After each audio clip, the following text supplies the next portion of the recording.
¿Y si el paraíso no fuera un mito? Si fuera, no sé, un modelo social real. Es una idea potente, desde luego. ¿Y si te digo que la famosa caída del ser humano no tuvo nada que ver con una manzana, sino con la invención de la propiedad privada? Bueno, eso suena casi a herejía, pero es una idea que hoy vamos a poner sobre la mesa y con pruebas bastante contundentes. Es que para el análisis de hoy tenemos una mezcla que es explosiva. Sí, por un lado arqueología de vanguardia, recién salida, como quien dice, de los yacimientos de Taş Tepeles en Turquía. Y por otro, una relectura de textos que, bueno, que todos creemos conocer, desde el Génesis hasta el mismísimo Quijote. Exacto. Esa es la clave. La misión que tenemos por delante es conectar los puntos, entender cómo unas construcciones de hace 12.000 años están poniendo patas arriba todo lo que dábamos por sentado sobre el origen de la civilización. Y sobre nuestra propia naturaleza, que no es poco. Totalmente. Vamos a investigar si nuestro estado natural era el conflicto o si, como parece, fuimos una especie cooperativa a gran escala. Queremos encontrar ese punto cero de la colaboración humana. Pues si te parece, empecemos por derribar el mito principal, esa idea con la que casi todos hemos crecido. Venga, vamos a ello. La historia que siempre nos han contado, la de Hobbes, la de que el hombre es un lobo para el hombre, Claro, esa idea de que somos violentos por naturaleza. y que la civilización, con sus reyes, sus ejércitos, sus murallas, fue una especie de mal necesario para contener esa brutalidad y, bueno, proteger lo nuestro. Una narrativa muy potente, sí, pero que se está viniendo abajo, literalmente a golpe de excavadora. Y la prueba está en Turquía. En Göbekli Tepe y Karahan Tepe, dos de los yacimientos que forman el complejo de Taş Tepeler, que significa colinas de piedra, estamos hablando de centros ceremoniales de una antigüedad que marea, ¿eh? ¿De cuánto hablamos? Entre 11.500 y 12.000 años. Y aquí viene lo increíble, fueron construidos por cazadores-recolectores. O sea, gente que no conocía la agricultura, ni la cerámica, ni los metales. Nada de eso. Espera un segundo. Me estás diciendo que gente del Paleolítico, básicamente, estaba construyendo templos monumentales. Tal cual. Eso ya de por sí es alucinante. Pero lo que de verdad rompe los esquemas, según las fuentes, es lo que no había allí. Exacto. Durante más de 1000 años, en su época de esplendor, no hay ni rastro de fortificaciones. ¿Ni una muralla? Ni una muralla, ni un foso, ni una torre de vigilancia. Nada. Eran espacios completamente abiertos, accesibles. ¡Qué fuerte! Y tampoco se han encontrado arsenales. Ojo, armas había, claro. Puntas de proyectil, cuchillos de sílex. Herramientas para cazar, supongo. Eso es. Eran herramientas de caza. No hay evidencia de masacres, de batallas, de un conflicto organizado en torno a estos lugares. Es que eso me bula la cabeza. Si no había muros, ¿qué pasaba con la seguridad? Y si no había guerra, ¿para qué se juntaban? Porque la otra pieza clave es la escala de todo esto. Ahí quería llegar. Lo que sí hay, y de forma abrumadora, es evidencia de una colaboración masiva. Hay que intentar visualizarlo, tallar y mover esos pilares de piedra en forma de T. Que no eran pequeños, precisamente. No, algunos de hasta 20 toneladas. A ver, yo he intentado mover un sofá con 3 amigos y casi acabamos en urgencias. Mover un bloque de piedra del tamaño de un coche, sin grúas, sin ruedas. La organización que necesitas para eso es de otro nivel. Desde luego. Eso no lo hace un clan familiar. Requería la coordinación de cientos, quizá miles de personas, de diferentes tribus que venían de kilómetros a la redonda. Y volvemos a la pregunta, ¿para qué? ¿Cuál era el premio? Pues no era el botín, porque no había nada que saquear. El premio era el propio acto de construir juntos, el ritual compartido, Y los banquetes. los banquetes. Sí. Las excavaciones han desenterrado cantidades industriales de huesos de animales salvajes.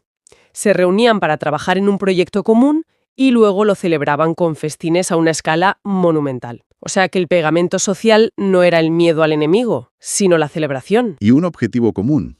Lo que nos lleva a la gran conclusión, a la frase que lo cambió todo, del arqueólogo que descubrió esto, el difunto Klaus Schmidt. ¿Qué dijo? Dijo, y esta es una bomba: primero llegó el templo, y después la ciudad. Uf, es que esa frase le da la vuelta a todo. A todo. Significa que el motor que nos impulsó a organizarnos no fue la economía, ni la guerra.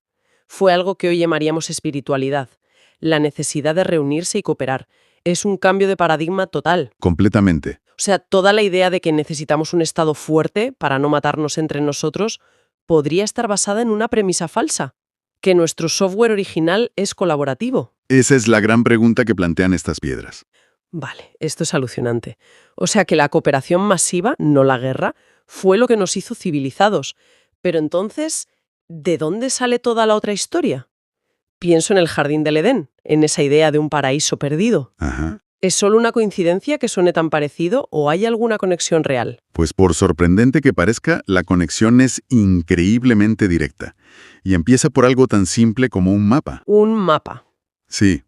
El libro del Génesis no sitúa el Edén en un lugar de fantasía, lo ubica en una región geográfica muy concreta y menciona dos ríos que todos conocemos, el Tigris y el Éufrates. Claro. Y resulta que la zona de Tashtepeler se encuentra precisamente en la cabecera de esos dos ríos, en la Alta Mesopotamia. No me digas. O sea, ¿está literalmente en el mismo sitio? El mapa coincide, sí. Y hay más. La ciudad de Harran, que la Biblia menciona como el hogar de los patriarcas, de Abraham, Sí. está a tiro de piedra de estos templos. Es como si el texto bíblico, aunque se escribiera milenios después, conservara una especie de memoria ancestral, un eco de que la historia empezó allí. Vale, la geografía encaja. Es una pasada. Pero, ¿y el contenido? La historia de Adán y Eva, la inocencia, la desnudez. Ahí la conexión es simbólica pero muy potente. Pensemos en ese estado de inocencia. Se describe a Adán y Eva como desnudos y sin avergonzarse. Ya. Esto se puede interpretar, más allá de lo literal, como un estado psicológico, una confianza total, una vulnerabilidad aceptada. No hay necesidad de protección, ni de defensas. O sea que desnudez no es solo no llevar ropa, es no tener muros. Exacto, Ser vulnerable porque no percibes al otro como una amenaza. Esa es la idea. exactamente.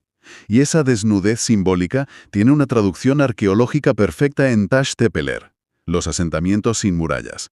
La vulnerabilidad era posible porque existía la confianza. Podían estar desnudos, abiertos, porque cooperar era la norma. Justo. Entendido. Entonces, este punto cero del que hablamos no es un mito de una edad dorada perfecta. Es un experimento histórico documentado. Un momento en el que los humanos demostraron que podían aparcar el conflicto para lograr un objetivo común. Usando estos templos como un terreno neutral, como una especie de Suiza neolítica donde regían otras normas, Un espacio donde se construía confianza. a través de la acción conjunta. Vale, entendido. Tenemos un modelo que funciona durante milenios. Cooperación, celebraciones, grandes proyectos. Suena demasiado bueno para ser verdad. Sí, la historia humana no suele ser así. Algo tuvo que pasar, algo tuvo que romperlo todo.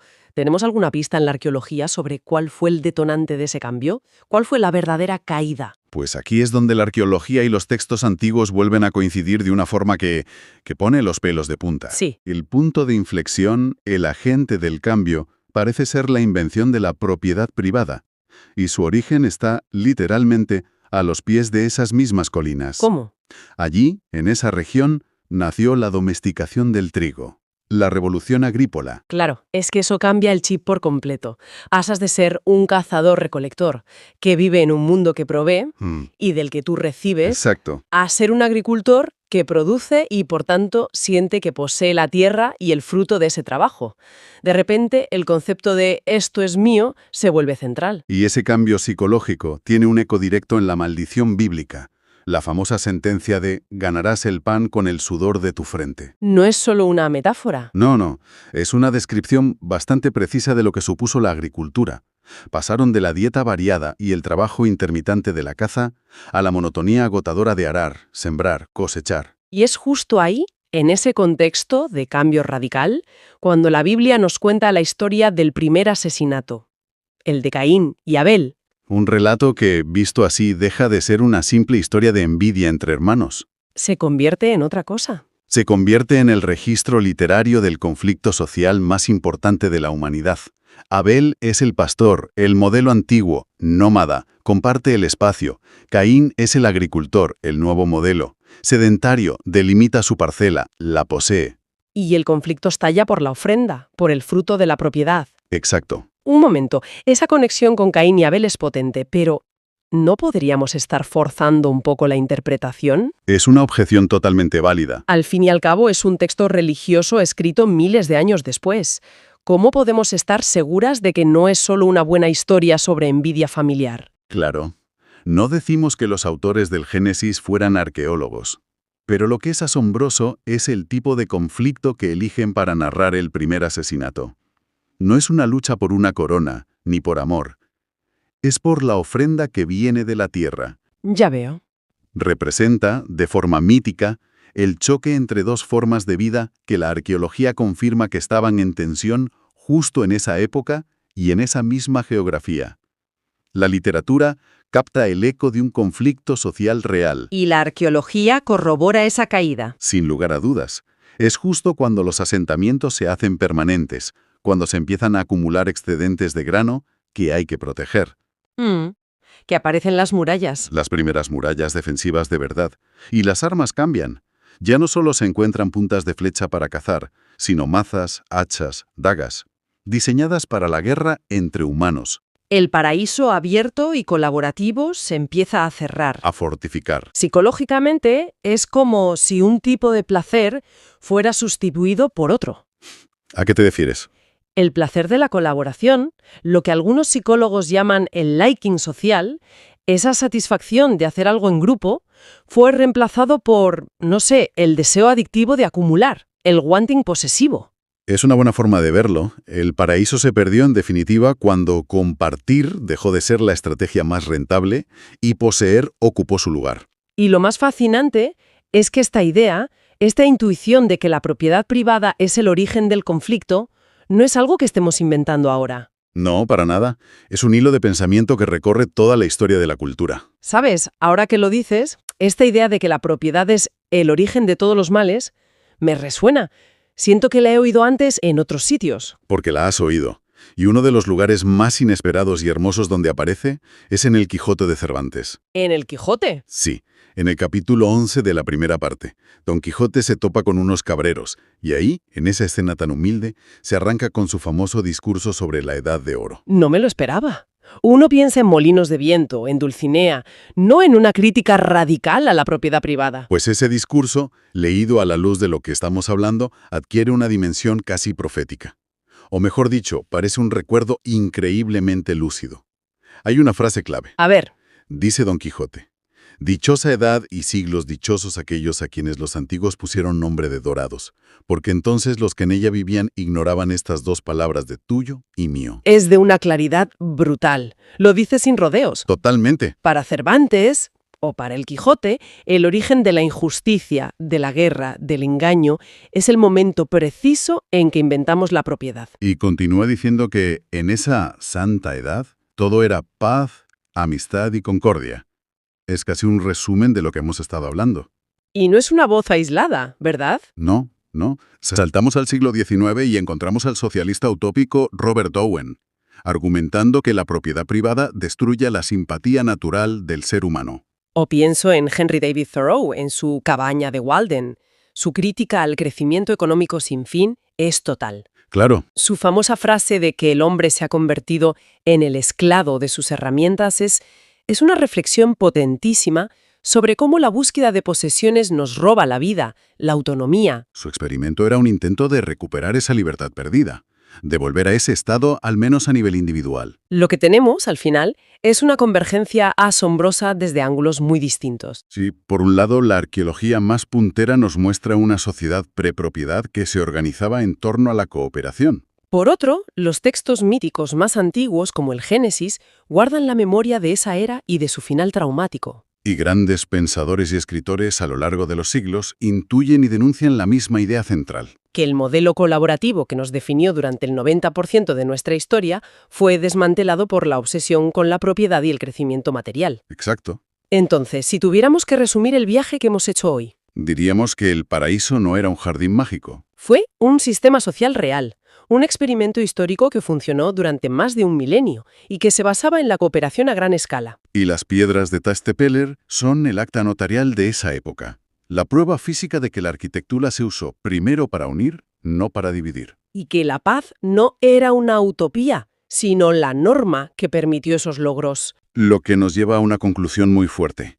La guerra no es un instinto primario e inevitable. Es una consecuencia, una degradación que vino después. Lo que me deja con una última reflexión, casi un vértigo. Vuelvo a esa idea de Don Quijote. La de tuyo y mío. Sí, a ese mundo que ignoraba esas dos palabras. Si la arqueología más avanzada nos está diciendo ahora que aquello, en esencia, fue una realidad histórica, ¿qué implicaciones tiene para nuestro presente? Es una buena pregunta. Un mundo construido, definido y organizado casi exclusivamente en torno a la propiedad. Si una vez fuimos capaces de organizarnos de otra manera, a una escala tan masiva, ¿qué nos enseña aquel punto cero sobre nuestras posibilidades futuras como especie? Imagina por un momento el punto cero de la civilización. Pero olvida esa imagen clásica de gente acurrucada junto al fuego por pura necesidad o construyendo una muralla por miedo. Piensa en algo radicalmente distinto. Miles de personas, de tribus diferentes, que se reúnen para levantar algo monumental. No por obligación, sino por el puro placer de crear y celebrar juntos. Hoy vamos a analizar a fondo unas fuentes que desafían una de las ideas más arraigadas sobre la naturaleza humana. Esa visión hobbesiana de que el hombre es un lobo para el hombre. Vamos a viajar 12.000 años atrás, a un lugar en la actual Turquía llamado Taştepeler, las colinas de piedra. En concreto, a Göbekli Tepe y Karahan Tepe. La misión de hoy es entender el argumento que proponen estos descubrimientos, que la civilización no nació de la escasez, sino del asombro, y sobre todo, ¿qué demonios significa eso para nosotros hoy en día? Es que de verdad hay que pararse a pensar en lo que esto significa, porque es una bomba. Lo que hace estos hallazgos tan revolucionarios es el cuándo. El momento exacto, ¿no? Exacto. Estamos hablando de monumentos gigantescos que son, bueno, miles de años anteriores a la agricultura intensiva, a la invención de la cerámica, a las primeras ciudades como Uruk y, por supuesto, a la idea de un estado o un rey. Y los construyeron cazadores-recolectores. Cazadores-recolectores. Nuestra imagen de ellos siempre ha sido la de pequeños grupos nómadas sobreviviendo a duras penas y casi siempre en conflicto por los recursos. La pregunta que plantean estos textos, y que lo cambia todo, es ¿qué pudo motivar a estas tribus, que sin duda tenían sus armas y vivían en un mundo competitivo, a dejarlas a un lado para colaborar en un proyecto de esta escala tan colosal? Entiendo lo revolucionario, pero me cuesta visualizarlo. Si estuviéramos allí hace 12.000 años, ¿qué veríamos exactamente? Pinta un poco la escena. Porque no hablamos de 4 piedras apiladas, ¿verdad? En absoluto. A ver, la imagen que pintan las fuentes es alucinante. Lo primero que te chocaría es que no hay casas, no hay mercados, no hay calles, no es una ciudad. Ah, ¿no? Entonces, ¿qué es? Son enormes recintos circulares, como grandes plazas sagradas hundidas en el terreno. Y en el centro y en los muros se alzan gigantescos pilares de piedra en forma de T, algunos de más de 5 metros de altura y hasta 20 toneladas de peso. ¿20 toneladas? Sí, sí. Y muchos están exquisitamente tallados con relieves de animales, zorros, serpientes, jabalíes, grullas, representados con una fuerza increíble. O sea, no es arte primitivo, es obra de maestros. Y lo más importante, no hay ni rastro de murallas, ni de fortificaciones. No hay un palacio para un líder en el centro. La arquitectura es comunal, diseñado para congregar, para que todos miren hacia un foco compartido. Vale, la imagen es potentísima. Pero la tesis central de las fuentes es que esta mega colaboración fue voluntaria, impulsada por el entusiasmo. ¿Cómo podemos estar tan seguros? Suena muy bien, pero también un poco idealista. ¿Qué pruebas concretas, más allá de que no haya murallas, sugieren que no fue, por ejemplo, obra de esclavos o de una casta sacerdotal que coaccionaba al resto? Es una pregunta fundamental. Y los investigadores la abordan directamente. A ver, la primera pista es puramente logística. Coaccionar y organizar como esclavos a miles de cazadores-recolectores dispersos por un territorio enorme y sin un Estado centralizado que los controle, es que es prácticamente imposible. No funcionaría. No tendría sentido. Pero la evidencia más potente está en el suelo. Junto a estas estructuras se han encontrado cantidades masivas de huesos de animales, pero no de animales domesticados, sino salvajes. Gacelas, uros. Y los huesos muestran marcas de haber sido cocinados y consumidos a una escala gigantesca. ¿Ah? La interpretación más sólida es que estos lugares eran centros de reunión periódica para celebrar enormes banquetes. La gente no venía a trabajar forzada, venía a festejar. La construcción del monumento era parte de la fiesta. O sea, que el motor no era el látigo, sino el banquete. La promesa de comida, bebida, música. Un ritual compartido. Exactamente. Los textos lo llaman el placer del rito. Es una idea que hoy nos cuesta un poco entender, porque separamos el trabajo del placer. Para ellos, pues parece que eran la misma cosa. Construir juntos era el ritual. Eso es. Sincronizar los esfuerzos de 100 personas para mover un pilar de 20 toneladas. Eso genera un sentimiento de poder colectivo y euforia que ninguna coacción puede replicar. Y esto nos lleva a un concepto que proponen, que es el de una geografía de la paz. Durante siglos, grupos distintos decidieron que era más beneficioso y, sobre todo, más placentero reunirse y crear que luchar por el territorio. Y las armas, que las tenían para cazar. Claro, las tenían y las usaban, pero dejaron de ser el eje de su vida social. Reorientaron todo ese esfuerzo a la construcción y a la celebración. Es una imagen casi utópica. Una sociedad que funciona siglos basada en la confianza y el festejo. Pero, entonces, si esto funcionó tan bien, ¿qué salió mal? ¿Por qué no vivimos así ahora? Las fuentes dedican mucho espacio a esta pregunta, y la respuesta que proponen no es la que uno esperaría. No hablan de un pecado original o de una corrupción moral. Hablan de algo mucho más pragmático, un error de cálculo sistémico. Sí, y es un giro argumental fascinante. La caída de este paraíso colaborativo no se presenta como algo inevitable, sino como una mala decisión. El momento clave es la transición. Del Paleolítico superior, que los textos describen como una economía del disfrute con muchísimo tiempo libre, al Neolítico tardío, con la llegada de la agricultura a gran escala. Con la agricultura vino una invención que lo cambió todo para siempre: el silo, el almacén de grano. Espera un momento. La tesis es que la moralidad humana se corrompió, no por una idea malvada, sino por la invención del granero. Por algo tan... material. Esa es una afirmación brutal. Es brutal, sí, y es el núcleo del argumento. En el momento en que inventas el silo, inventas la acumulación. Y si puedes acumular, por primera vez en la historia humana, creas la invención de la escasez. La invención de la escasez. Sí, no la escasez real, sino la conceptual. De repente hay un mío y un tuyo bien definido. Hay un excedente que proteger. Tu vecino, que antes era tu compañero en el banquete, se convierte en un competidor potencial por el grano que has almacenado. Y ahí es donde las fuentes conectan con esa advertencia de Thoreau, sobre cómo nos convertimos en esclavos de nuestras propias herramientas. Justo. La idea de Thoreau es muy potente. Creamos una herramienta para que nos sirva. Y en muy poco tiempo, nuestra vida entera empieza a girar en torno a esa herramienta. Imagina que creas el silo para tener seguridad. Pronto tienes que trabajar más horas para llenarlo. Luego tienes que construir una valla para protegerlo. Luego necesitas guardias para vigilar la valla. Y de repente... Toda tu energía social, que antes iba a tallar pilares y organizar fiestas, ahora va a la producción y la defensa. Exacto. La herramienta acaba siendo la que te da las órdenes. Hay una frase en los textos que lo resume de forma demoledora. Dice: intercambiamos nuestra humanidad por la propiedad y el placer por la producción. Y el ser humano pasa a ser un recurso más en esa cadena. Justo eso, la conclusión que extraen las fuentes es desoladora. La civilización, tal y como la conocemos, se corrompió en el preciso instante en que un almacén lleno de grano pasó a valer más que una tarde de cantos y danzas. Y aquí es donde las fuentes proponen su idea más radical, casi un manifiesto. Argumentan que si el problema original fue ese error de cálculo, cambiar el placer por la producción, entonces la solución no puede ser optimizar la producción, ni tener más control, ni más tecnología. Tiene que ser algo completamente distinto: la recuperación consciente del placer. Sí, y es importante matizar a qué se refieren con placer.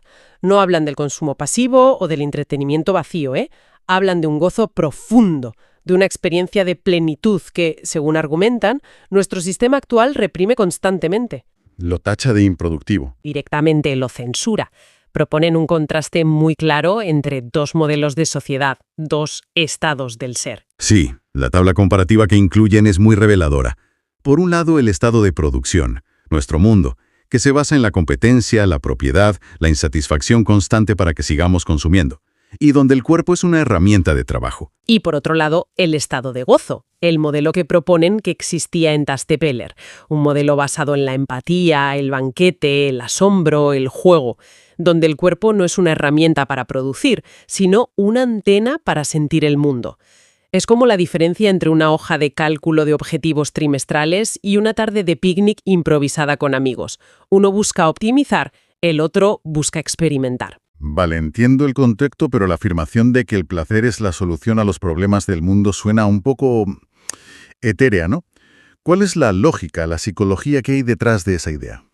Lo fascinante es que lo plantean de una forma muy pragmática. El placer como un antídoto directo contra la violencia. La lógica es que un ser humano que siente un gozo profundo, que está saciado emocional y sensorialmente, simplemente no necesita la guerra. No tiene el impulso. No lo tiene. La violencia, desde esta perspectiva, no es un instinto primario, sino un síntoma. Nace de la carencia, del vacío, de la frustración, de esa insatisfacción crónica que nuestro sistema productivo fomenta. Alguien que experimenta plenitud entra en un estado de concordia natural. El gozo compartido genera empatía, y la empatía es el mayor enemigo de la violencia. Es la idea de la paz a través del deleite. En lugar de firmar tratados, organicemos más banquetes. Suena a broma, pero el argumento es que si priorizamos el placer de existir juntos por encima del deber de acumular por separado, las fronteras y las murallas, tanto físicas como mentales, empiezan a perder su sentido. El paraíso no era un jardín, era un estado de las relaciones humanas. Exacto. Y esto choca frontalmente con una paradoja muy actual que los textos señalan con dureza. Piensa en nuestras plataformas digitales, en nuestras instituciones. Se permite, y a veces hasta se fomenta, la exhibición de la violencia verbal y el odio, pero a la vez se censura sistemáticamente la expresión natural de la alegría, de la ternura del cuerpo humano. Un algoritmo puede dejar pasar un discurso de odio, pero elimina una foto de una madre amamantando. ¿Es verdad? Este sistema, argumentan, nos está condicionando a normalizar la agresión y avergonzarnos del gozo. Por eso concluyen que reclamar nuestro derecho a la risa, al baile, a la expresividad sin culpa, es un acto de resistencia política. Ese estado de gozo del que hablan suena mucho a cómo viven y juegan los niños, sin un objetivo, sin buscar un beneficio, simplemente por el placer de la actividad en sí. Las fuentes conectan esto con una idea que llaman la infancia robada de la humanidad. Totalmente. Presentan el modelo de Tash Tepeler como infantil, pero en el mejor sentido posible de la palabra. Tenía esa energía creativa, festiva, gratuita del juego.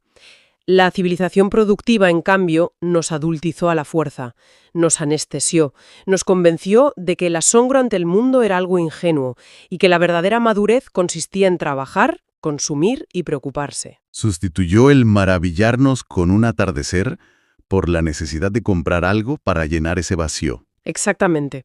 Pero es importante aclarar, y los textos insisten mucho en esto, que cuando hablan de recuperar la jovialidad, no se refieren a ser inmaduros o irresponsables. No, claro. Para nada. Se refieren a volver a ser sensibles, a recuperar la capacidad de sentir plenamente, sin el filtro de la utilidad o la productividad. El bienestar real de una sociedad, proponen, no se mide en el Producto Interior Bruto. Se mide en la cantidad de momentos de gozo. Justo. En los momentos de asombro, de flujo que experimentan sus ciudadanos. La sorpresa y el juego no son distracciones del trabajo serio, son los motores de la verdadera creatividad. Y esto plantea una pregunta importante. Un mundo que solo se enfoca en producir está inevitablemente destinado a destruir sus recursos y a sí mismo, mientras que un mundo que sabe jugar es un mundo que de verdad puede crear un futuro sostenible. Entonces, si unimos todas las piezas, ¿qué nos queda? La conclusión final que proponen las fuentes es, contra todo pronóstico, profundamente esperanzadora. Tash Tepeleras deja de ser una simple curiosidad arqueológica para convertirse en una prueba. La prueba de que ese paraíso de la cooperación no es una utopía inalcanzable, sino un modelo social real, probado, que funcionó durante milenios. Y que lo abandonamos no por una ley de la naturaleza, sino por un error de cálculo. Nos dice que nuestro estado original quizá no sea la guerra de todos contra todos, sino la mega colaboración para celebrar la vida. Y esa idea lo cambia todo. Implica que la paz mundial no es algo que se consigue firmando documentos en despachos o acumulando más armamento. Desde esta perspectiva, la paz se reconstruye desde la base. en la mesa de un banquete compartido, en el placer de crear algo juntos, en la liberación colectiva de la culpa por sentir y expresar gozo. Es una idea que te deja pensando, sin duda. Y nos deja con una reflexión final, casi un experimento mental para quien nos escucha. Si aceptamos esta premisa, que nuestro estado original fue la colaboración impulsada por el placer, y que nuestro sistema actual a menudo reprime o mercantiliza ese mismo placer, ¿qué pasaría si cada uno de nosotros decidiera conscientemente realizar un pequeño acto improductivo de gozo o asombro cada día? No como un premio después del trabajo, sino como una práctica central. Escuchar una canción sin hacer nada más, maravillarse con la forma de una nube, compartir una comida sin prisas y sin móviles. ¿Podría ser esa la forma más pragmática y personal de empezar a reconstruir pieza a pieza lo que se perdió en aquel error de cálculo hace 12.000 años? Quizás la revolución más grande empieza con un pequeño acto de alegría deliberada. No es un grupo de gente con una buena idea, es una proeza técnica que roza lo imposible para la época. Y las fuentes insisten mucho en ese detalle, la ausencia total de armas o defensas. Es que su tecnología punta, que era el trabajo con la piedra, estaba dedicada por completo a un fin colectivo. Un fin, por lo que parece, trascendente. Y lo fascinante es cómo eso redefine conceptos que hoy damos por sentados, como por ejemplo, el bien y el mal. Totalmente. En ese contexto no eran categorías morales abstractas como las vemos hoy. Eran funcionales, casi de ingeniería. ¿Cómo que de ingeniería? A ver, el bien técnico era colaborar. Sencillamente. Era la única manera de que esos templos existieran. La única forma viable. Piénsalo. Para mover 50 toneladas con cuerdas y palancas, necesitas una coherencia absoluta en el grupo. Cualquier fisura, cualquier conflicto, y el pilar no se mueve, o peor, aplasta a alguien. O sea que la colaboración era buena porque era eficaz. Porque funcionaba. Y el mal técnico, por tanto, era el conflicto. Entiendo la idea de la colaboración como bien técnico, pero ¿de verdad podemos llamar al conflicto un mal en el mismo sentido? El conflicto a veces es necesario, ¿no? Para mejorar. Es una objeción muy pertinente, claro. Y la respuesta está en la escala y el riesgo. Explícate. Un debate sobre dónde colocar el pilar es un conflicto creativo y es bueno. Pero un conflicto que rompa la confianza del grupo, que haga que una tribu desconfíe de la otra a mitad de la maniobra, Es un desastre. es un mal técnico porque lleva al fracaso catastrófico. Por eso se dice que la paz no era un idealismo hippie. Era el protocolo operativo estándar. La condición técnica para que el proyecto saliera adelante. Exacto. La sincronía era la tecnología principal. Y lo que lo sincronizaba no era un jefe con un látigo. Nada de eso. No hay indicios de una jerarquía de poder coercitiva. Lo que los unía era lo que en los textos se describe como la convocatoria de los dioses. Que suena muy místico. Sí, pero pensémoslo de una forma práctica. No como algo religioso en el sentido moderno, sino como una señal de llamado universal. Como cuando las aves migratorias se guían por el campo magnético. Una señal que todos entienden. Eso es. Las constelaciones, los solsticios, eran ese campo magnético para los humanos. Un reloj cósmico que les decía a todos, a cientos de kilómetros, es la hora. Hay que reunirse en el gran proyecto. El cosmos era el director de orquesta. Pero esto plantea una pregunta casi dolorosa.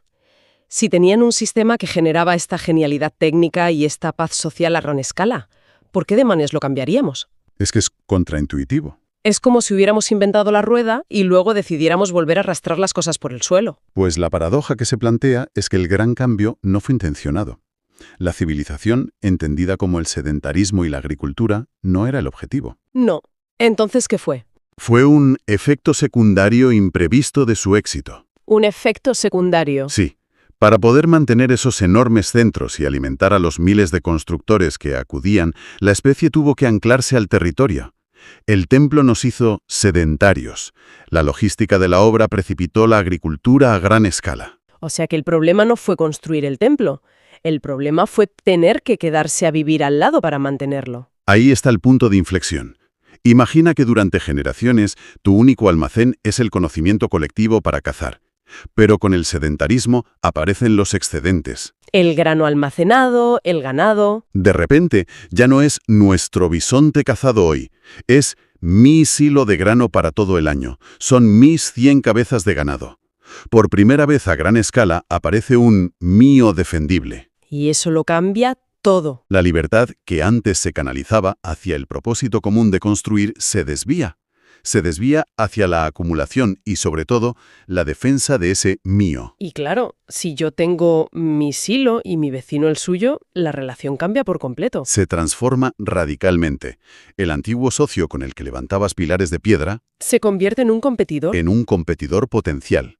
Alguien que podría quitarte tus recursos, tus tierras. Y los símbolos también se fracturan. Los dioses, esos principios cósmicos que unían a todos, dejan de ser puentes universales, ¿Y pasan a ser? armas identitarias. Ya no es el dios de todos, es el protector exclusivo de mi ciudad, de mi tribu, que me va a ayudar a luchar contra la tuya. La resonancia se rompe. Se rompe, y el poder deja de basarse en el prestigio del conocimiento, como la sabiduría astronómica, y pasa a basarse en la propiedad y en la capacidad militar para defenderla. Vale, si juntamos todas estas piezas, ¿qué panorama nos queda hoy? Porque esto no es solo historia antigua. El argumento central es que nuestro sistema actual es el heredero de esa involución. Y que además ha creado una narrativa potentísima para justificarla, Para venderla como un progreso. como un progreso inevitable y deseable. Ha normalizado la competencia hasta hacerla parecer el estado natural de las cosas. ¿Y cómo lo hace? Sobre dos pilares fundamentalmente. El primero, vender la competencia como el motor de la evolución. La idea darwinista social de que la lucha depura y mejora. Que sobreviva el más apto. Eso. Y el segundo pilar es el consumismo, que funciona como un sustituto, un placebo de esa resonancia colectiva que perdimos. Hablemos de esa física de la resta. El concepto es brutal, pero a veces un poco abstracto. ¿Cómo lo vemos en acción hoy? Es constante. Pensemos, por ejemplo, en la antigua guerra de formatos de vídeo, Betamax y VHS. Ah, claro. Años de trabajo, millones invertidos por ingenieros brillantísimos, no en crear la mejor tecnología posible para todos, sino en aniquilar al formato rival, Toda esa energía, todo ese talento, restándose mutuamente. en lugar de sumarse al progreso general. Eso es la física de la resta en acción, y se aplica a la política, a la competencia entre departamentos de una misma empresa, a casi todo, Y a eso le sumamos el dogma del crecimiento infinito. que es la gran paradoja técnica de nuestro tiempo. Se nos dice que un crecimiento económico sin límites es intrínsecamente bueno, pero es que si lo piensas, es un despilfarro de energía tremendo. Porque los recursos son finitos. Un sistema con recursos finitos, como es un planeta, no puede sostener un crecimiento infinito. Es físicamente imposible. Y mientras perseguimos esa quimera, se nos ofrece el consumo como un placebo. Hay una frase en el material que es muy potente sobre eso. Sí. Dice algo como, compramos para sentir individualmente el placer que antes sentíamos al construir el templo junto a la tribu. Es casi como el bajón que sientes después de comprar algo online. La emoción dura 5 minutos. En cambio, construir algo, no sé, aunque sea un mueble de IKEA con un amigo, te da una satisfacción que dura. Es un eco de eso, sí. Buscamos llenar un vacío de propósito colectivo con objetos individuales. Y al hacerlo, hemos reescrito la historia para que encaje. Hemos creado el mito de que la guerra y la competencia son los motores del avance, cuando la evidencia de Tash Tepeler sugiere justo lo contrario. Que nuestro primer gran salto tecnológico nació de la paz y la cooperación. A una escala nunca vista, el verdadero motor fue la resonancia. Todo esto nos lleva a un conflicto interno muy profundo. Se sugiere que, a pesar de todo, conservamos una especie de memoria del bien, un firmware original. Sí, En el fondo, todos sabemos que colaborar es bueno y que la destrucción sin sentido es mala. Pero vivimos en un sistema que nos empuja en la dirección contraria. es una disonancia cognitiva permanente. Nuestro cerebro, según la neurociencia, sigue programado para la resonancia. Liberamos oxitocina, la hormona del vínculo, cuando ayudamos, cuando nos sentimos parte de un equipo. Pero luego el día a día es otra cosa. Luego sales a la calle y las leyes del mercado te obligan a competir, a veces de forma despiadada. Es como si nuestro hardware biológico y nuestro software social estuvieran en conflicto constante. Y eso redefine por completo lo que entendemos por libertad, ¿no?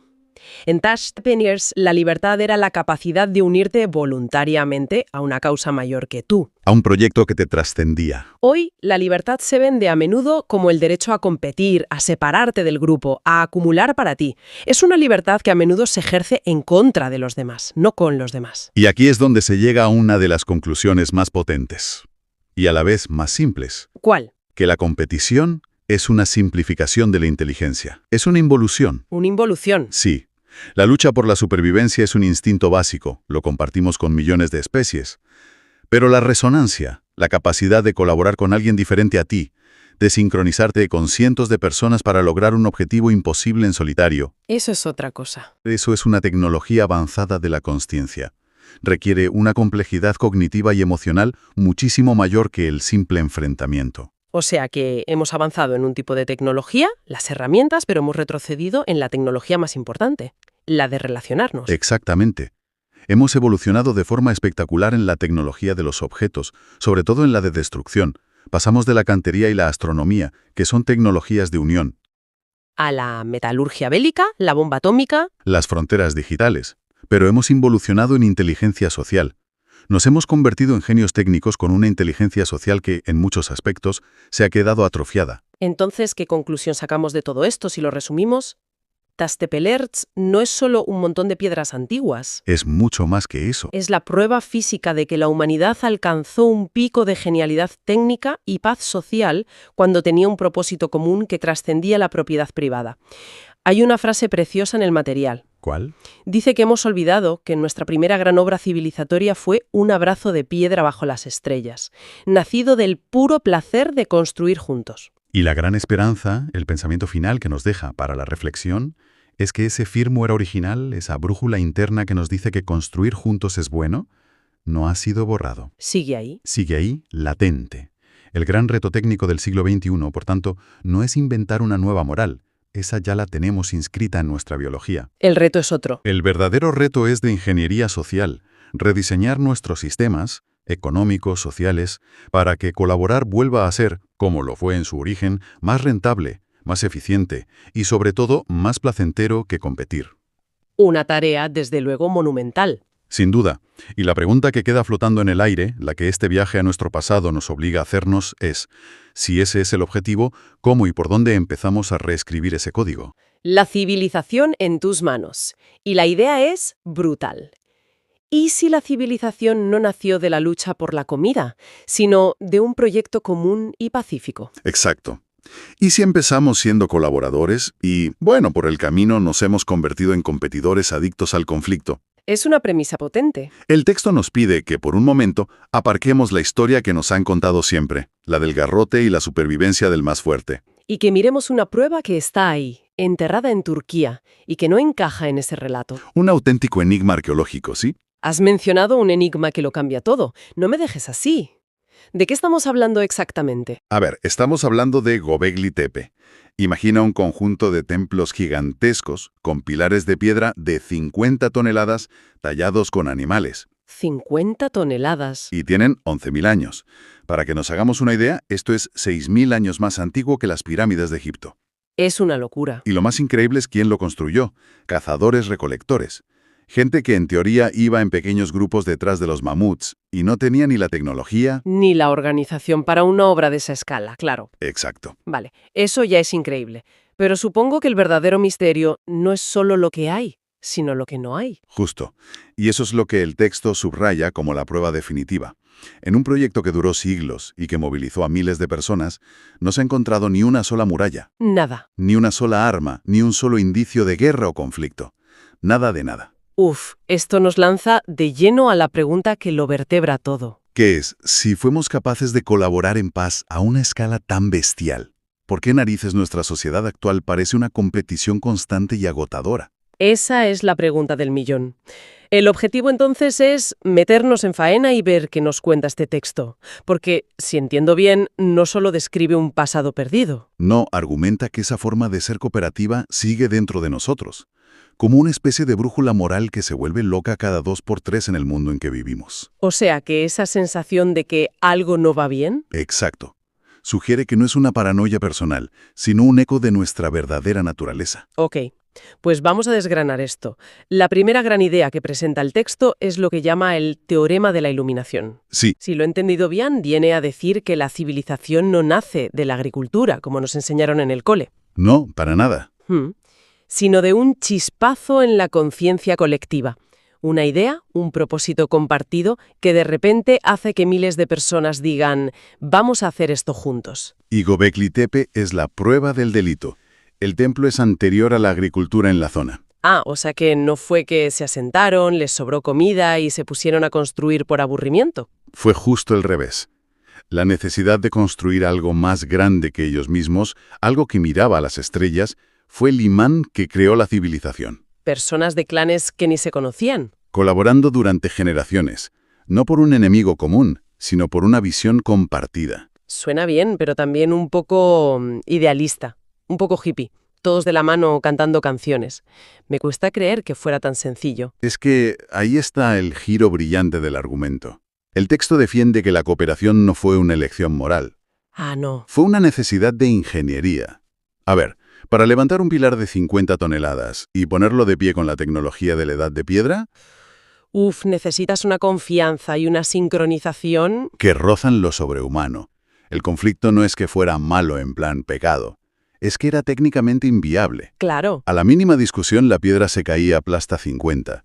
La obra simplemente no avanza. O sea, que la moral no nace de un mandamiento divino ni de un gran filósofo, sino de un capataz de obra prehistórico. Exacto. Si ayudabas a levantar la piedra, eras bueno. Si creabas problemas y te quejabas, eras malo.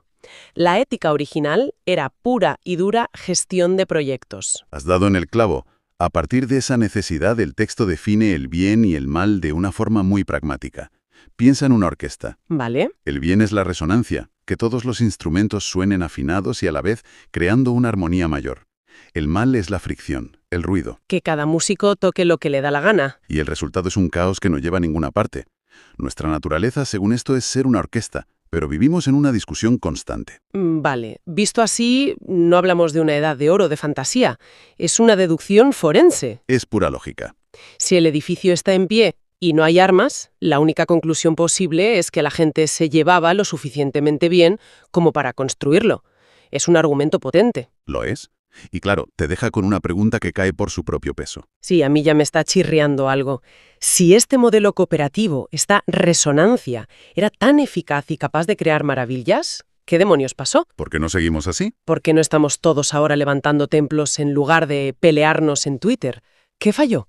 El texto llama a ese punto de inflexión la gran inversión, y la paradoja es que la raíz del problema fue el propio éxito del modelo. ¿Cómo puede ser? Pues para mantener esos centros ceremoniales, la gente empezó a quedarse cerca, a asentarse. Eso llevó a domesticar plantas y animales, a la agricultura, Y con la agricultura llegaron los excedentes, el almacenamiento. y el concepto que lo cambió todo, la propiedad. Esta es mi cosecha, este es mi terreno. Y el gran nosotros que levantaba piedras se rompió en miles de yois y lo mío. Exacto. Se fracturó. El texto lo describe de una forma que me parece muy visual. Dice que cambiamos la libertad para por la libertad contra. Libertad para versus libertad contra. Pasamos de la libertad para unirnos y crear algo increíble a la libertad para defendernos del vecino, para acumular más que él y para proteger lo nuestro. La energía que antes sumaba para construir, ahora restaba para competir. Justo. Y me imagino que una vez que entras en esa dinámica, necesitas empezar a justificarla. Necesitas convencerte de que competir es bueno, aunque por dentro algo te diga que no. Ahí es donde, según el ensayo, empieza nuestra enfermedad civilizatoria. Empezamos a construir un andamiaje intelectual para llamar bueno a lo que nuestra intuición más profunda Ese eco de Gobekli Tepe. nos gritaba que era malo. El texto identifica 3 justificaciones principales que nos seguimos contando hoy. La primera, la competencia como motor de progreso. Ah, la famosa ley de la selva. La idea, muy popularizada, de que la lucha de todos contra todos es lo que nos hace mejorar, que elimina a los débiles. Y el texto ataca esa idea de frente. La llama una falacia peligrosa. Argumenta que nuestro verdadero superpoder como especie no es la competencia, sino justo lo contrario. Nuestra habilidad para colaborar. Nuestra habilidad casi mágica para colaborar, para cuidar de los enfermos, para compartir conocimiento. Confundimos un mecanismo evolutivo puntual con la regla general. Glorificamos la lucha. Y olvidamos que lo que nos permitió dominar el planeta fue la cooperación. Aplicar la ley de la escasez a un mundo de abundancia, como dice el texto, no tiene ni pies ni cabeza. Vale, esa es la justificación filosófica. ¿Cuál es la segunda? La segunda es neuroquímica, y es fascinante.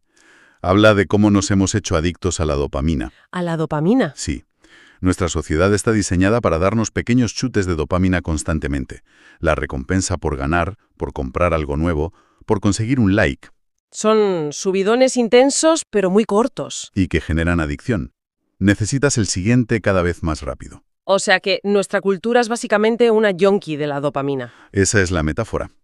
Y al mismo tiempo despreciamos los estados de bienestar más profundos y duraderos, ¿Como cuáles? los que vienen de la oxitocina, que es la hormona del vínculo, de la confianza, del abrazo, o de la serotonina, la de la calma. La de sentir que todo está bien. A eso, que es la base química de la cooperación, nuestro sistema lo llama conformismo, falta de ambición. Madre mía. Nos hemos vuelto adictos al subidón de la fricción y hemos olvidado el placer de la resonancia. Y el tercer pilar que mencionaba el texto era la educación.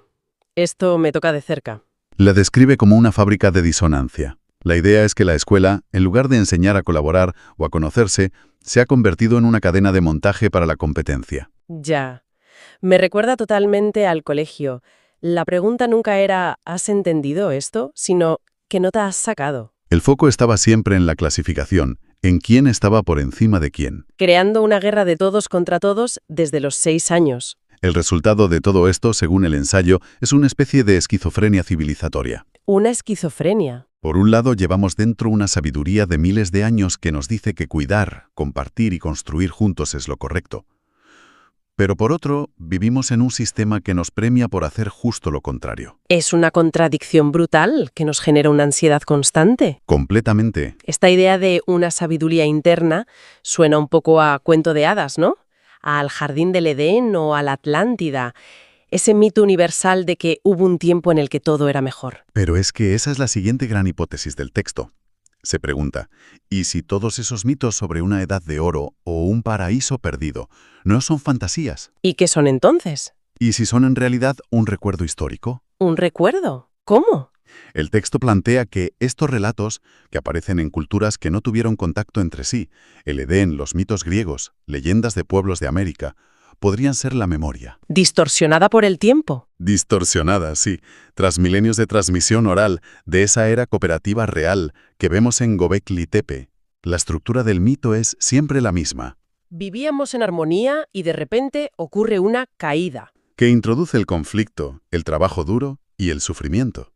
Es el mismo patrón una y otra vez. Vale, la idea es poética, pero ¿se sostiene de alguna manera? El autor propone una prueba cronológica que, como mínimo, da que pensar. A ver, Göbekli Tepe se entierra y abandona a propósito sobre el año 8000 a.C. 8000. ¿Y las primeras escrituras con estos mitos? ¿De cuándo son? Las primeras tablillas en Sumeria son del 3000 a.C. Hay un hueco de 5000 años. 5000 años de abuelos contándoles historias a sus nietos junto al fuego Tiempo más que de sobra. para que un hecho real se convierta en una leyenda, perdiendo los detalles pero manteniendo la idea central. Exactamente. El paraíso perdido no sería una fantasía religiosa, sino el recuerdo colectivo y machacón de que la cooperación a gran escala no es una utopía. Sin un lugar que ya habitamos una vez. Y esto lo cambia todo, porque implicaría que esa sensación de que algo no encaja en nuestro mundo no es solo ansiedad moderna. Podría ser nostalgia. La nostalgia de nuestra propia especie por volver a casa. Eso es. Muy bien. El diagnóstico es demoledor. Hemos pasado de constructores de templos a competidores estresados y lo sabemos. La pregunta final es obvia. ¿Ahora qué? ¿Qué hacemos con esto el lunes por la mañana? Exacto. ¿La solución es política? ¿Es tecnológica? La conclusión del texto es quizá la parte más radical. Argumenta que la solución no es sistémica, o al menos no empieza ahí. Entonces, eso. De fidelidad radical a la intuición interior. Se trata de reaprender a escuchar esa brújula que todos llevamos dentro. ¿Y cómo se hace eso en la práctica? Porque suena un poco abstracto. Propone una redefinición muy simple del bien y del mal, quitándoles toda la hojarasca cultural. El bien es cualquier acto, por pequeño que sea, que aumente la resonancia. Colaborar en un proyecto, cuidar de alguien, compartir lo que sabes. Crear algo bello por el puro placer de hacerlo. Es todo lo que nos une. Y el mal, entonces, es todo lo que aumenta la fricción. Oprimir, explotar, mentir para sacar ventaja. Básicamente, hacerle caso al ego que te susurra que para que tú subas otro tiene que bajar. El texto propone un método para esto, ¿verdad? Sí, da un pequeño protocolo. 3 pasos. El primero es reconocer la fuente. Antes de una decisión, pararte un segundo y preguntarte, ¿este impulso viene de mis ganas de conectar o de mi miedo a ser menos que el de al lado? El segundo, imagino, es actuar en consecuencia. Exacto. Es actuar en coherencia. Elegir la colaboración sobre la competencia tóxica, la generosidad sobre el acaparamiento. No a lo grande, sino en los pequeños gestos del día. ¿Y el tercero? Tejer la nueva red. La idea es que cada uno de estos actos de coherencia no se pierde en el vacío. Cada vez que eliges la resonancia, estás tejiendo un hilo en una nueva red social que opera bajo otras reglas. Millones de personas haciendo esto. Argumenta que tienen el poder de desactivar el sistema competitivo desde dentro, no luchando contra él, sino dejando de darle nuestra energía. O sea, la tesis final es que la civilización no se cambia en los parlamentos, sino en las decisiones minúsculas de cada día. Sí, hay una cita casi al final que lo resume todo. La civilización no está en manos de políticos o tecnologías. Está en la decisión diaria de cada persona de ser fiel a lo que sabe, en lo más hondo, que está bien. Devuelve toda la responsabilidad y todo el poder al individuo. Es un cambio de perspectiva total. Completamente. El viaje que nos propone el texto empieza en unas piedras de hace 11.000 años y acaba en el centro de nuestro propio corazón. Es una buena forma de resumirlo. La idea central es que no hemos evolucionado hacia la competencia, sino que hemos enfermado de ella. Y la cura no es diseñar una utopía futura, sino recordar una verdad muy antigua, una capacidad que ya demostramos y que sigue ahí esperando. Queda flotando. A ver. El texto sugiere que la gran elección de nuestro tiempo no es entre capitalismo o comunismo, ni entre un partido u otro. La elección de verdad, la que importa, es interna. Es la que libramos cada una y cada uno a cada momento, entre dos impulsos. El que nos lleva a resonar y el que nos empuja a competir. El que nos lleva a unirnos y crear, y el que nos empuja a separarnos y destruir. Y la pregunta, para quien nos escucha, es simple. En el día a día, ¿a cuál de los dos se está eligiendo dar fuerza?